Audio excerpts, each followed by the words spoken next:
Hi, Assalamualaikum and good evening to my lecturer, Madam Suraya bin Sharafuddin as my supervisor in this report. My name is Siti Suriati Binti Muhammad Sabri. My metric card is 1707035. This report is about industrial training.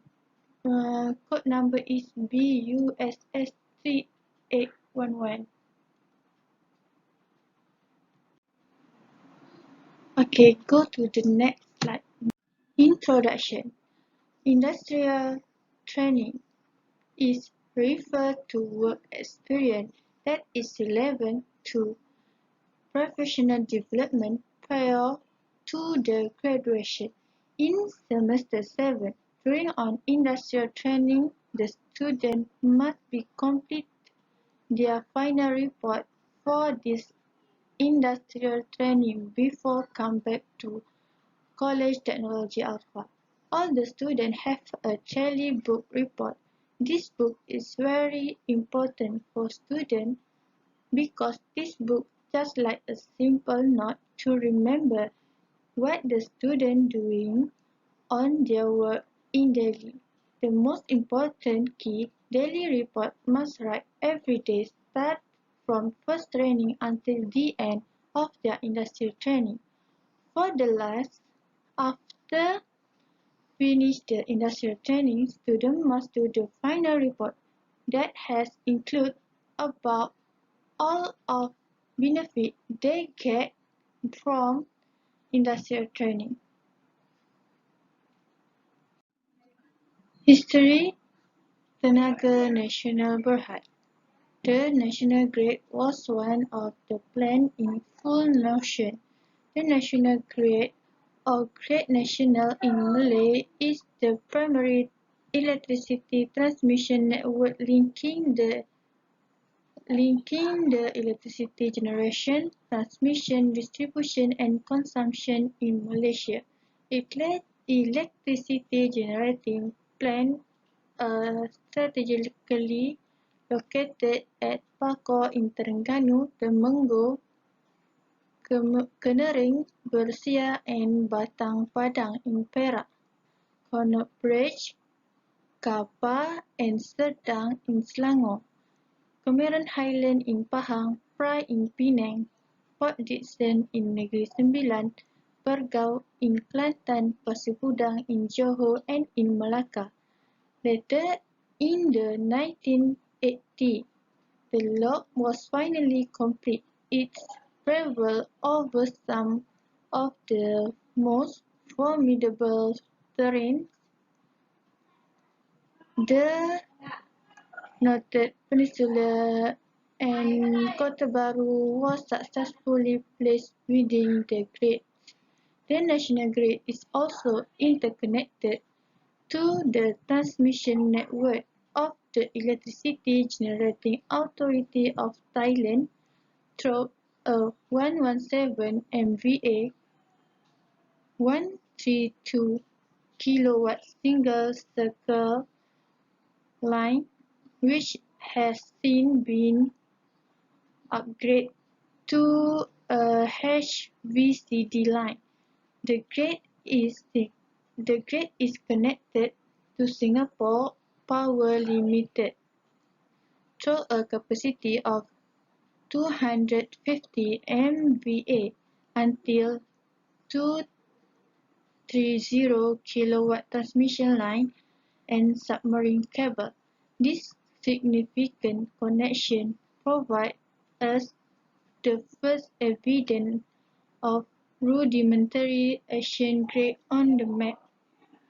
Planned within the grid form a power block governed by Technology Alliance and careful arrangement to further the common good for all. The national grid dispatch the National Load Dispatch Center made active communication possible in order to identify the need of the community we serve. Mission and Vision TMB. First is mission. Mission, we are committed to customer satisfaction at all times through excellence in our product and service. Mission is to be a leading energy service company of choice. Objective TMB is aggressively pushing forward its global expansion and renewable energy agenda in order to be among the world's top 10 utility market by capitalization by 2025. Its objectives will be achieved through following its recently launched in 10-year strategic plan, which see the energy provider focus on four key growth pillars, namely future generation source, create of the future, winning the customer and anticipating future regulation changes. National background of TMB. Fleet Management Officer is Encik Kamal bin Nasir. Chief Clerk is Miss Halimah. Clerk is Encik Hadi and have 5 supervisor. Encik Azizul, Encik Azuhar, Encik Hadi, Encik Rofi, and last is Nitlah.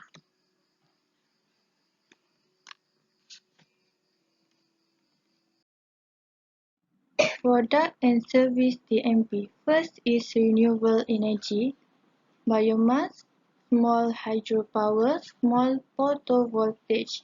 Second is energy efficiency. Energy efficiency cable provide information to consumer about the energy consumption of the electricity appliance.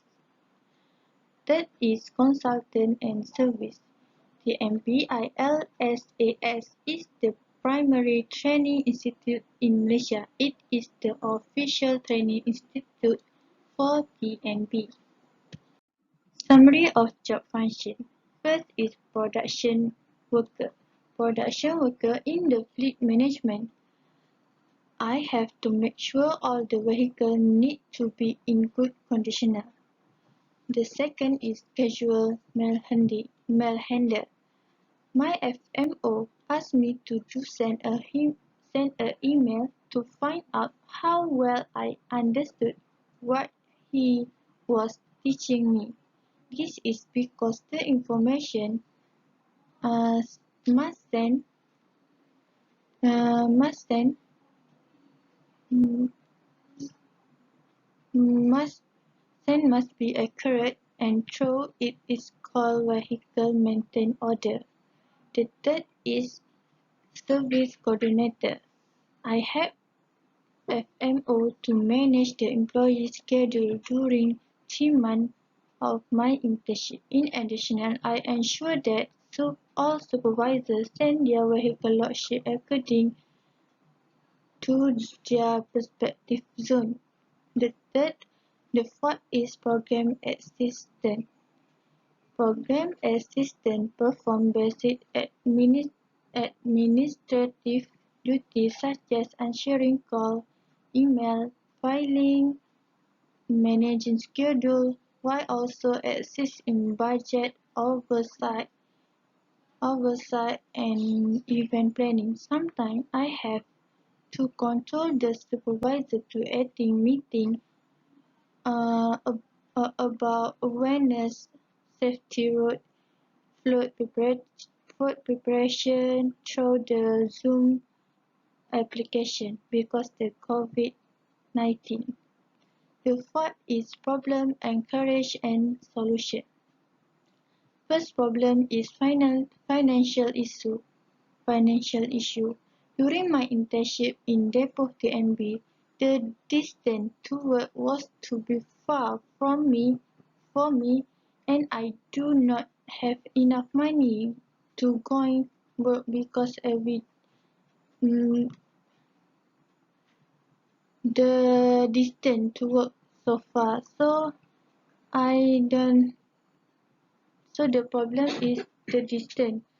So the solution is I live rents. I stay rents house near of the office. The second problem is no proper guidance. As an internship student, I have no knowledge. I have zero knowledge on any task. I have viewed incidents where I have given a task without proper training given. For example, due to client urgent request, my boss called and asked me to prepare an invoice for one of their important clients. At this point, I have never created an invoice my entire life and without any senior around to guide me. The solution, being honest on my ability and knowledge, I told my boss honestly, I have no idea how to create an invoice and she guided me through the phone calmly. So the third is structured training program. Although my overtraining is considered good, however, the training conducted by the company is not well structured and coordinated. Orders or tasks given to me will mostly depend on my boss' decided decision. Sometimes I am overloaded with tasks and at some point I don't have any work to do for a whole day.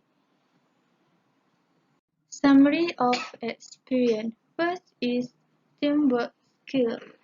Teamwork skill. Um, During the training period, I worked with all staff. They guide me in every task I perform. The second is self-management. Getting to know what it's like to work in the real industry has taught me how to conduct myself properly in a business environment. The third is computer skill. Undergone training at the Depoh TMB gave me opportunity to use quite a few of new software. The fourthly is adaptable problem solving. Most of the time, when I face problem in my task or work, I will try to solve myself first. The conclusion: during the 3 months of industrial training at Depoh TMB, I have observed the situation and something that need to be considered by the company owner to increase production worker. Therefore, I would like to recommend to the FMO to pay the salary of overtime worker. This is because based on my interview with uh, TMB Depoh official Wan Halimah, she said that their overtime work is not taken into account. As stated in the company vision, we commit to full-time customer satisfaction through excellence in our product and service, but this required a workforce. Therefore, the FMO should pay the salary of overtime worker as their reward. For the appendix, I take the photo the vehicle is damaged. Want to put in the system IFMS as the under repair or listing. Okay, thank you for the all to see my video, and I'm also to say sorry about my spoken English. Okay, so thank you.